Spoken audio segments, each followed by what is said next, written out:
His army is on the ropes, fighting for its life around Damascus and Aleppo.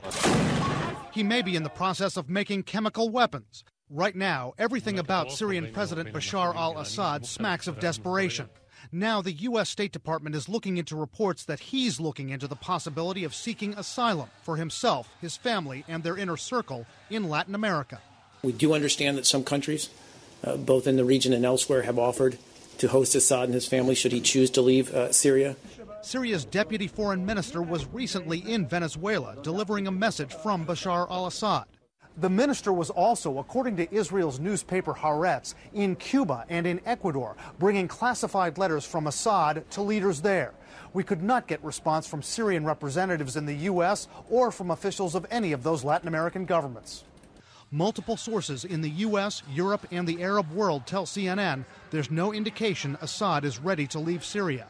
Is he the kind of person that would take asylum, or will he go down fighting, do you think? I think that there's a real chance that he'll huddle along with his sect. The question is whether his sect will want him to huddle with them or not. He's been a failure as a president. He's a very erratic personality. Analyst Andrew Tabler has met Bashar al-Assad several times, has worked with Assad's wife, Asma. The sect he's talking about are the Alawites, an offshoot of Shia Islam, a small minority in Syria that Assad's family is part of, which dominates Syrian politics.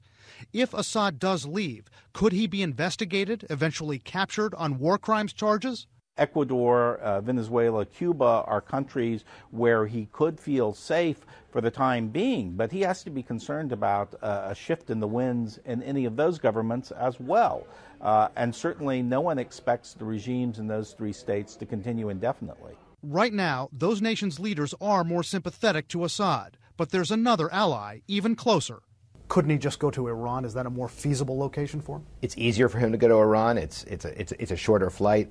But in the end, the Islamic Republic is the place where President Assad and his family are going to be safe.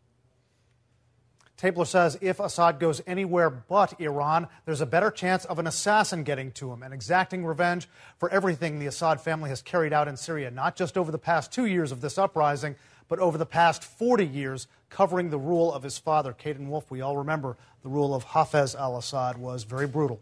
And what about Assad's wife and his children? Any indication that he has sent them away or that he wants to or would? That's the big question right now. It's not really clear. Even Andrew Tabler, who knows the Assad family, says he's not sure if she's going to, as they say, go down to the bunker with him with their 3 children or if she'll be moved out. It is worth noting she has dual Syrian and British citizenship. She could move easily into and out of London and live there, at least temporarily. That's a possibility. You remember that fashion spread in Vogue magazine? She was featured bad timing for Vogue magazine to do that spread about her just before the Civil War in Syria started. That's right. Right.